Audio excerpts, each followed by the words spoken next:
E aí, pessoal, vamos continuar nosso estudo. Hoje vamos estudar o Windows 7, o sistema operacional Windows 7, a forma mais correta de tratarmos dele. Primeiramente, minha apresentação, você já está acompanhando as aulas aí nesse módulo, mas eu vou sempre deixar para vocês aqui, né, o meu site e o meu grupo. Então, eu sou Jefferson Bogo e vamos trabalhar com informática. Vamos lá, galera, joga no slide aí para mim, por favor. Então, aí está meu nome, o meu site, jeffersonbogo.pro.br, e o meu grupo no Facebook, Informática para Gabaritar, onde você pode postar suas dúvidas, né? Então você vai ter todo um acompanhamento pós-aula, certo? Você vai assistir a videoaula e depois surgiu aquela dúvida, você fez alguma prova, né? Nós comentamos provas lá, então você pode acessar o grupo, postar sua dúvida, olhar os comentários que já tem lá, as dicas que nós temos lá, tá ok? Então você vai ter todo um acompanhamento aí, não só nessa aula, beleza? Então vamos estudar? Vamos embora. Vem comigo. Hoje, como eu disse, nós vamos estudar o sistema operacional Windows 7. Então, primeiramente, olha só, nós temos que relembrar, né? Você já assistiu aí na sequência, preferencialmente essas aulas na sequência, você viu a aula de hardware e software, onde nós demos a definição do sistema operacional. Então, ele é o software básico, tá? Na categoria de software básico, responsável por gerenciar todo o hardware e todo o software da máquina, certo? Bom, isso é importante que eu saiba, extremamente importante. Então, Windows 7 trata-se de um sistema operacional. Vamos dar uma olhada aqui? Vamos lá, continua aqui comigo. Olha a questãozinha de prova. O sistema operacional é uma plataforma, ou seja, uma espécie de base sobre a qual são executados os programas usados em um computador. Além disso, traduz as tarefas requisitadas pelo usuário ou por programas para uma linguagem que o computador compreenda. Então, o que você pode perceber aí, galera? Que a definição do sistema operacional está perfeitamente correta. Então, já vou marcar aí para que você veja, vou deixar anotado, né? De repente você não está conseguindo ouvir direito, está num local aí que você não pode ouvir, mas você está vendo aí, leu a questão, você vai ver a marcação. Esse é o objetivo, tá certo? Bom, então, lembra que nós vimos na primeira aula, por isso que eu recomendo aí, se você não tiver uma base ainda, veja a primeira aula, hardware e software, e depois na sequência as demais. E nós veremos que o efeito é acumulativo, o efeito de conhecimento, né? Ele vai agregando. Bom, nós não falamos a linguagem da máquina, a máquina não fala a nossa linguagem. É necessária essa interface criada por quem? Pelo sistema operacional. Por isso que ele fala em traduzir aquilo que é requisitado pelos programas ou pelas tarefas na nossa linguagem e vice-versa. Vamos marcar ali então? Joga um slide aqui, vou colocar para vocês. Olha lá, item correto. Vou colocar aqui em cima um C, né? Então, provas do CESP. Com esse tipo de avaliação aqui, em provas do CESP, você vai ter o quê? Você vai ter que marcar o item como certo ou como errado. Lembrando que a maioria das provas do CESP, onde você tem esse tipo de marcação na prova, um item errado anula o item certo. Então você não pode sair aí, né, chutando, né, fazendo o que o pessoal chama de cálculo hipotético universal teórico estimativo. Então, se você pegar aí, é o chute. Nada disso. Vamos lá? Corta ali para o slide. E aí nós vamos falar agora do sistema de arquivos. Então, na verdade, nós vamos relembrar também, né? Porque nós vimos na aula de hardware que o sistema de arquivos preferencial para o Windows, e aí entra o Windows 7, é o NTFS, tá certo? Então, fica aí o asterisco NTFS. E aí, eu vou lembrar que eu posso usar o FAT32. Mas aí eu vou relembrar aqui novamente. Então, aquela questão da revisão, lembra que eu falei para vocês? A repetição com correção até a exaustão leva à aprovação. Jefferson, eu tenho dois sistemas de arquivos. Por que usar o NTFS? Porque ele é mais seguro, certo? Não há limitação aqui que eu tenho no FAT32 em relação ao tamanho de 32 GB. Então vamos falar aqui basicamente as desvantagens do FAT32, né? Vamos ser mais práticos. FAT32, caso eu utilize, eu vou ficar limitado ao tamanho do HD de 32 GB, certo? Mesmo que eu tenha 500 GB, 1 TB, ele só vai reconhecer 32. Eu vou ter um limite máximo para cada arquivo de 4 GB. Então vamos supor que eu tenho um arquivo de 5 GB para gravar, não consigo. E ele não tem criptografia, portanto ele não oferece segurança aos meus dados. Tranquilo? Lembre-se, preferencial nativo do Windows 7 NTFS. Tranquilidade? Vamos lá então. Olha só, o Windows 7 Professional grava os arquivos em formato nativo ext3 e FAT32. Então, aqui eu vou sublinhar para você, ó, fica de olho aí. Vou sublinhar aqui que ele fala que o nativo do Windows 7, ó, nativo do Windows 7 é o ext3 e FAT32. E aí ele fala que o Linux utiliza o NTFS. Mas eu já vou marcar, pode deixar no slide que eu vou marcar para você aí, ó, e você já sabe que o item está errado, certo? O item está errado. Então vejam, conhecimento básico, mas você já vai lá e resolve uma questão. E esse é o nosso objetivo aqui no Grão Online, certo? Você assiste a videoaula, vai para a sua prova, marca as opções corretas e a sua aprovação vai chegar. Mas faça a sua parte. Vamos continuar estudando? Então vamos embora. Dá uma olhada aqui, mais uma questão de prova, primeiro uma imagem, né, que faz parte da questão. E em seguida ele fala, considerando a figura acima que representa as propriedades de um disco em um sistema operacional Windows, julgue o item subsequente. O sistema operacional em questão não pode ser o Windows 7 Professional, uma vez que o tipo de sistema de arquivos não é o FAT32, não é FAT32. Bom, aí o que você observa aqui? Ele coloca duas negações aí, não é, porque, né, não pode ser, porque não é o FAT32. Vamos começar o seguinte, se a NTFS pode ser o Windows 7? Pode, Jefferson, é o nativo dele. Bom, se fosse FAT32, poderia ser também? Sim, mas veja que ele está condicionando para que seja o Windows 7, tem que ser o FAT32. Não tem que ser. Então, item errado. Vamos marcar ali? Vamos lá. Então, essa aqui, ó, tranquilidade, né? Chegou na prova, ela exige um pouquinho mais de interpretação, mas está tranquilo, né? Está tranquilo. Ele mostra o sistema de arquivos ali, que é o NTFS, e depois ele fala que não pode. Então, já marcamos. Vamos ver agora aqui, galera, as versões do Windows 7. Então, acompanha comigo no slide aí e vamos lá. E a primeira versão do Windows é justamente a versão inicial, chamada de Starter, né? E aí, por que esse nome Starter? Você vai ver o seguinte, Starter é o início, né? Start é início. Bom, é o básico. Quando você vai comprar um carro, que é um carro que não tem nenhum opcional, o pessoal chama por aí de pé duro. Não tem ar-condicionado, vidro elétrico, trava elétrica, nada disso, né? Então, basicão, é esse cara aqui.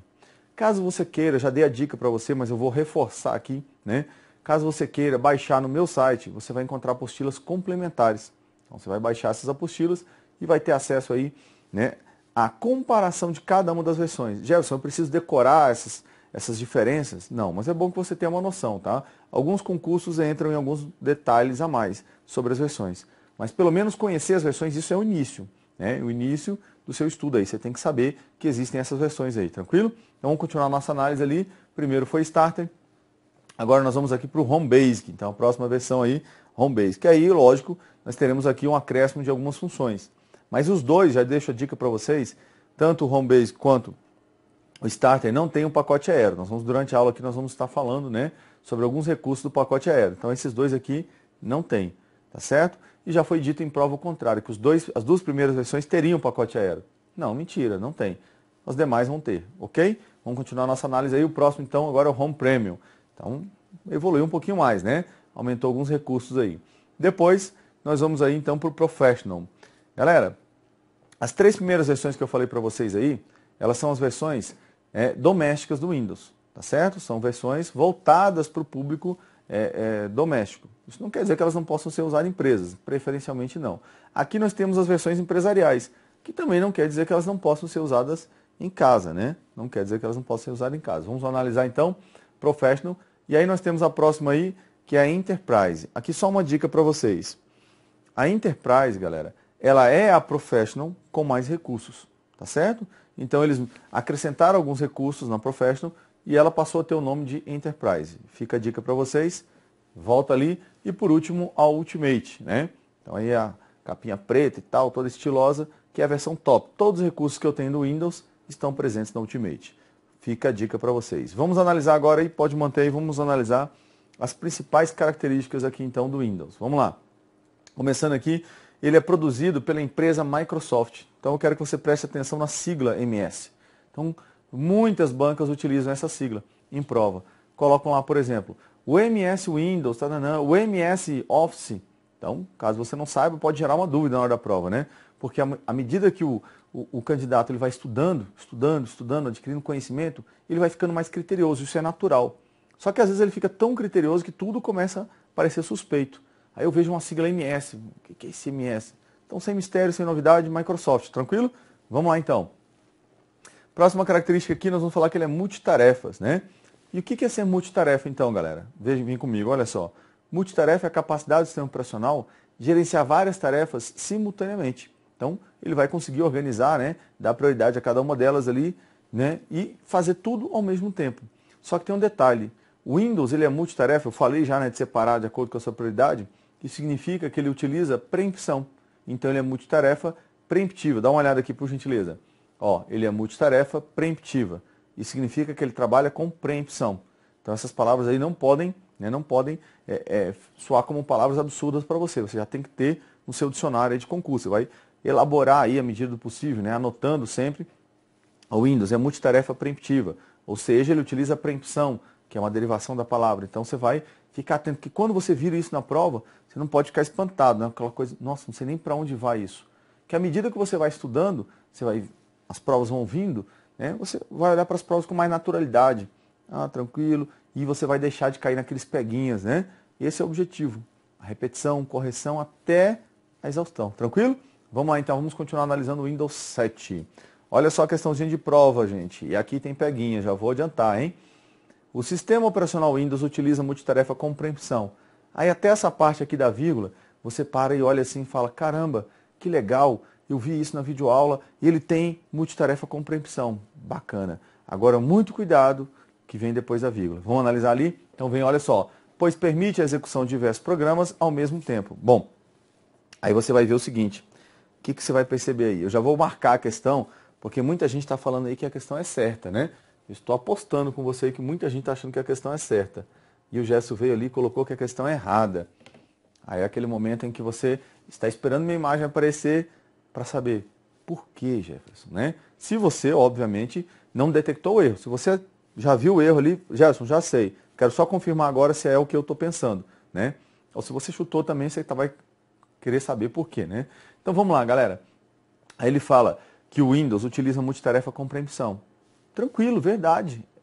Pois, o que ele vem fazer esse pois? Explicar o que ele disse antes, né? Antes da vírgula ali. Pois, né? Eu vou ler, pode manter a imagem que eu vou. Pois permite a execução de diversos programas ao mesmo tempo. O que ele explicou aqui, galera? Só o que é multitarefa. Ele não explicou o que é multitarefa com preempção. Então, o que é preempção? É dividir as tarefas de acordo com a sua prioridade. Faltou essa explicação e tem errado. Peguinha, tá? Vamos embora? Continuar a nossa análise então. Dentro das principais características, nós vamos ver também que o Windows ele é multi-usuário. Então, eu vou colocar para vocês aqui os tipos de usuário que eu tenho no Windows, que são o administrador, o padrão e o usuário convidado. Então, olha só, gente. Eu tenho 3 tipos de usuário. Eu quero que você anote algumas dicas, tá? Algumas dicas. Por exemplo, no Windows, ao contrário do Linux, mas eu vou deixar o Linux para outro módulo, né? Então, vamos nos ater aqui ao Windows. Mas depois você vai fazer essa comparação inevitável. Você assistiu a aula, a nossa videoaula aqui sobre o Windows, assistiu de Linux e você tem que ter, né, essas anotações, essa comparação. Ah, aqui é assim, aqui é diferente, tá certo? No Windows, eu posso ter vários usuários com perfil de administrador, tranquilo? Então eu tenho 3, 4 usuários, os 4 podem ser administradores. Agora, se eu tenho 2 usuários, por exemplo, ou um apenas, ele tem que ser administrador. Por quê? Eu preciso ter um administrador na máquina. Então se eu tiver 2 usuários, um pode ser administrador e o outro pode ser padrão, sem problema. Agora não tem como os 2 ser padrão, não pode. Tranquilo? Fica a dica para vocês, eu posso ter vários usuários administradores. Algumas coisas que só o administrador pode fazer. Então, se você for anotar aí já, né, vai dando uma pausa no vídeo aí e vai anotando. Só o administrador, gente, ele pode instalar e desinstalar qualquer programa. Então, veja que eu estou generalizando, né? Porque o usuário padrão, ele vai poder desinstalar um programa que esteja instalado só na conta dele, não seja um programa, né, compartilhado com os demais. Isso ele pode fazer. Então, qualquer programa, só administrador. Só administrador, olha só que coisa boba, mas só administrador pode alterar a data e a hora do sistema. O padrão não pode. Por quê, Gerson? Porque a data e a hora, elas interferem na segurança do computador, né? Vários programas, inclusive o próprio Windows, utilizar a data e a hora como parâmetro para atualizar o próprio sistema operacional, baixar as atualizações, tá ok? Só o administrador, gente, ele pode ativar e desativar as opções de segurança do Windows. Por exemplo, o Firewall, por exemplo, o AC, que é o controle de conta do usuário, tá certo? A data e a hora que eu já falei. Então essas opções só podem ser ativadas e desativadas por quem tem o privilégio de administrador. Em relação ao uso de senha nas contas, o que eu tenho? Não é obrigatório o uso de senha em nenhum perfil, nem o administrador, nem o padrão e nem o convidado. Aonde eu posso ter senha? Então o administrador ele pode criar uma senha. E, óbvio, por questões de segurança, seria recomendável que ele fizesse, certo? Então, se na prova vier falando que é obrigatório o uso de senha para o usuário administrador, não, porque o Windows não me obriga que eu tenha senha, mas ele permite que eu tenha senha. Então, veja que é uma diferença aí, né, entre tem que ter senha, pode ter senha. O usuário padrão, ele precisa ter senha? Não, mas ele também pode. E ele pode criar sua própria senha? Pode. Agora, o convidado, vamos elaborar aqui um possível peguinho aí que a banca poderia utilizar. Ele poderia falar que o usuário convidado, ele não pode ter senha. Isso está errado. Agora, Ele mesmo pode criar sua senha? Aí não. Quem pode criar a senha para ele é o administrador, tá? Através do painel de controle e ferramentas administrativas. Então, o administrador pode criar uma senha para o usuário convidado. Falar que o usuário convidado não pode ter senha, então nós sabemos que está errado. Tranquilo? Então, são alguns parâmetros entre os tipos de usuários aí que é interessante que você saiba para concurso. E aí tem mais um detalhe aqui. Eu posso ter vários usuários administrador. Eu posso ter vários usuários com perfil de padrão. Eu posso ter vários usuários convidados? Não. Existe uma conta, presta atenção, uma conta de usuário convidado.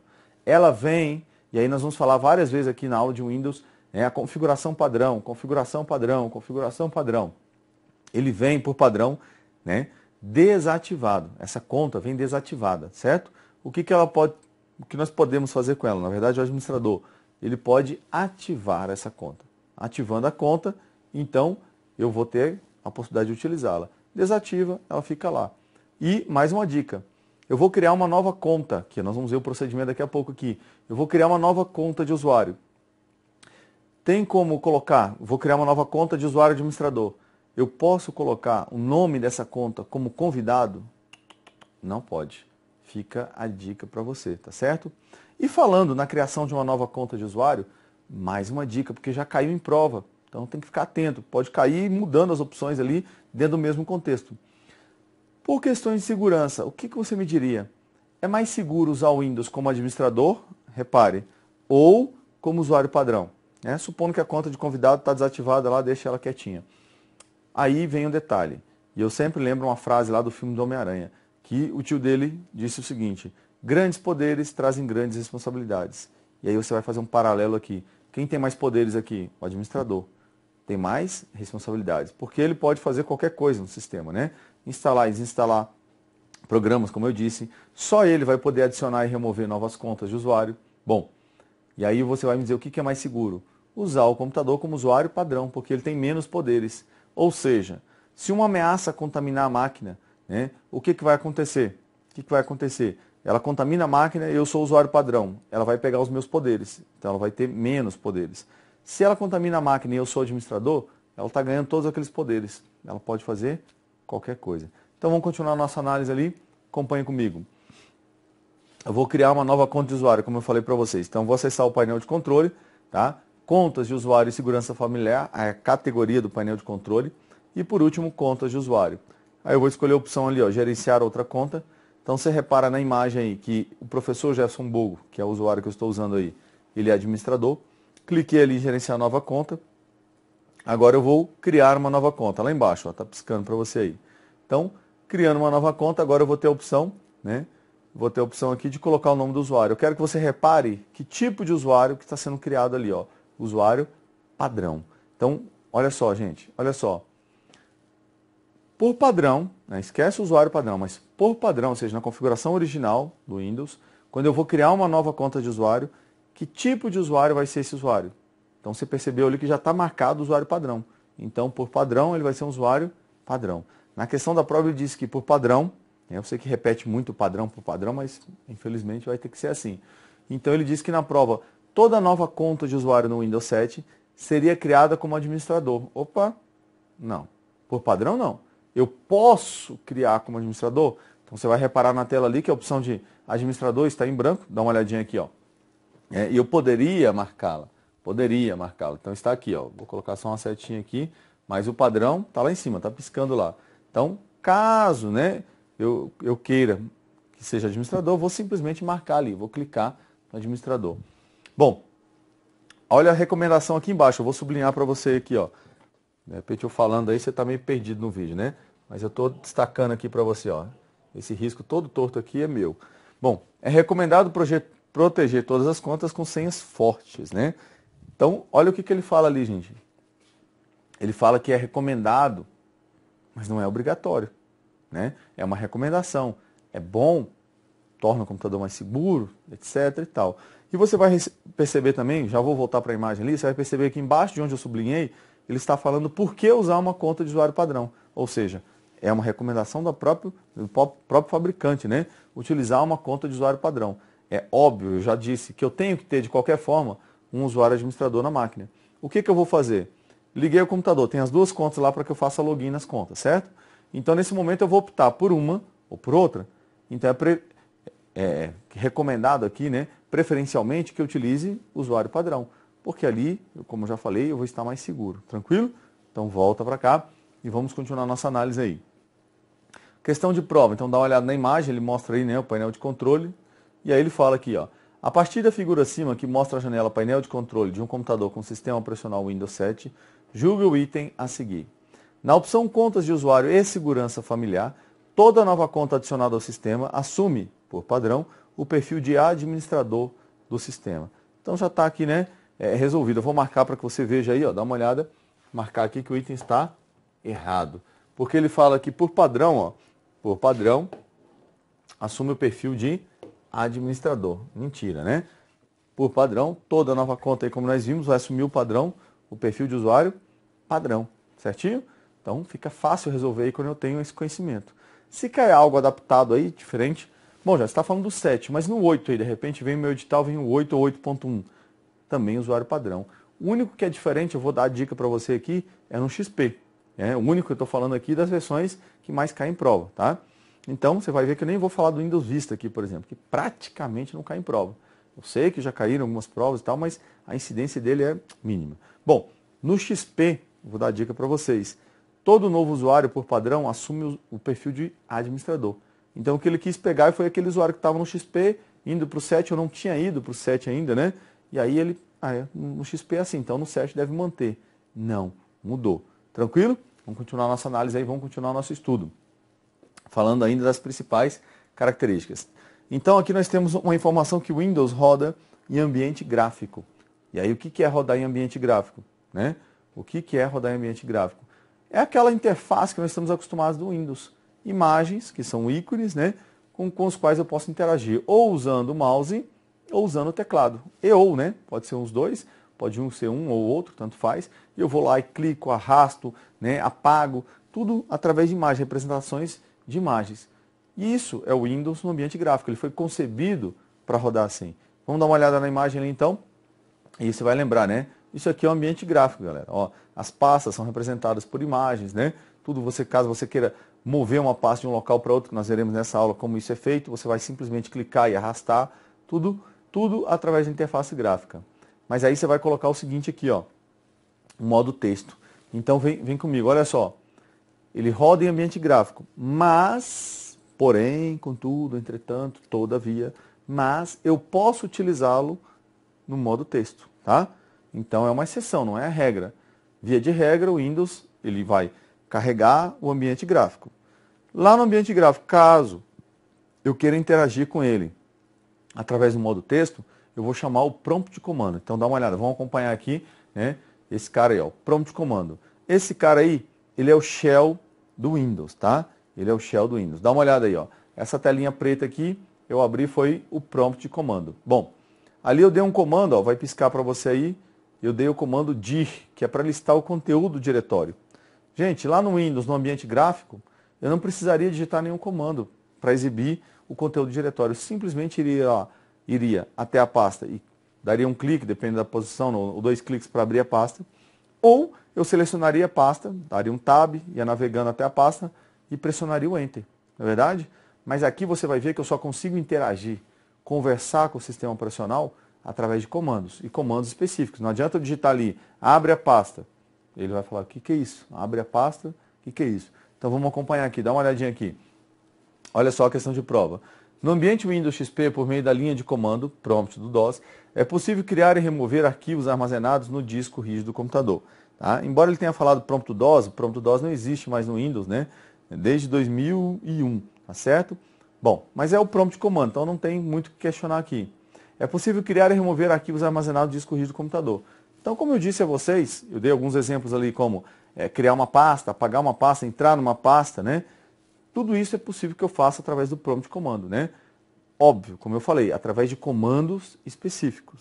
Então vamos marcar a questão aí para que você tenha a visualização na tela aqui. Dá uma olhada aqui.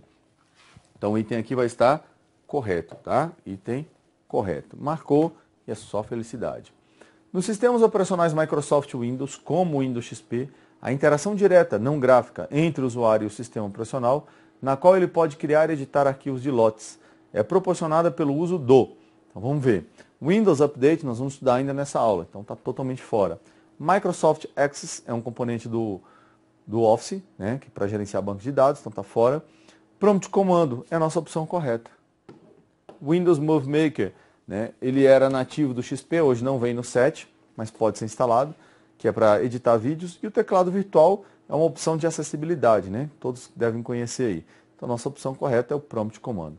Aqui, galera, eu vou mostrar para vocês na sequência como é que eu vou poder acessar o Prompt Comando. Então, uma das opções que eu tenho é clicar no botão Iniciar, ele abriu o menu Iniciar. Aí eu tenho um campo de pesquisa lá embaixo, né? E em cima eu tenho ali todos os programas. Então, eu vou clicar em todos os programas. Em seguida, eu vou clicar em Acessórios, está piscando para você aí. E por último, eu vou clicar aí no Prompt Comando. Essa é uma forma que eu tenho. Outra forma que eu tenho é usar o campo de pesquisa, onde eu vou digitar prompt, por exemplo. Eu nem preciso digitar tudo. Você vai perceber no seu computador, quando você começa a digitar, ele vai trazendo opções. Então, caso você não tenha muita coisa que comece, né, com essas letras aí, ele vai aparecer logo de cara lá o Prompt Comando. Beleza? Olha lá em cima, já trouxe o Prompt Comando. E outra opção que eu tenho é digitar CMD, que é a abreviação de Command, de comando. Então, Command também vai abrir o prompt de comando, tá? Então, fica aí para vocês a dica de algumas formas aí que eu tenho para acessar o prompt de comando. Vamos falar um pouquinho agora da área de trabalho ou desktop. Então, olha só, gente. A área de trabalho ou desktop, ela é uma pasta do sistema criada para cada conta de usuário. Então, cada usuário vai ter a sua pasta chamada área de trabalho, certinho? Que pode vir na prova também falando lá o desktop. É o desktop do usuário tal. E aí nós veremos mais tarde qual é o caminho que eu tenho que percorrer para chegar em cada uma das pastas do usuário. Tá ok? Mas já adianta então que a área de trabalho é uma pasta. Tem como característica a seguinte: ela fica aberta, você inicializa o computador e ela fica aberta. Né? Nessa pasta você pode criar novas pastas, você pode colocar atalhos de programas, que é algo que eu acredito que todos façam aí nos seus computadores, né? Algo tranquilo. Vamos dar uma analisada então em alguns itens da área de trabalho. Vamos começar aí analisando os gadgets.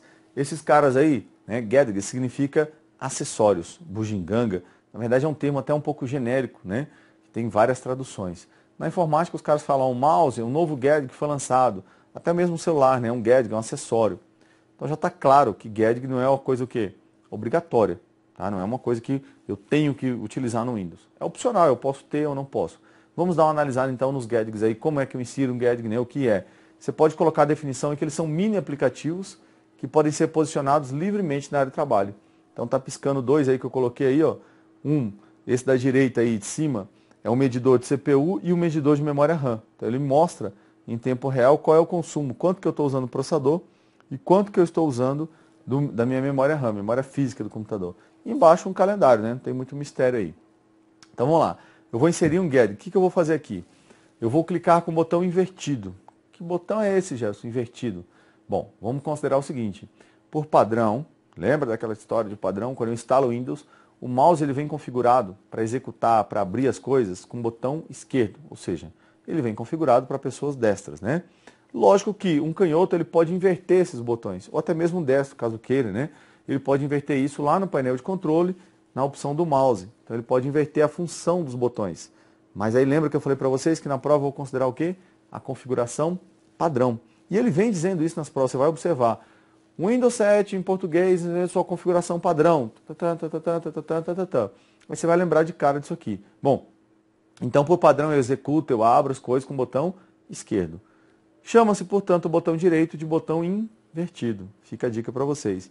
O que eu fiz aqui? Eu fiz um clique com o botão direito do mouse em algum local da área de trabalho que não tenha nenhum ícone. Isso é importante. Então vamos acompanhar ali. A partir dali eu tenho a opção, né?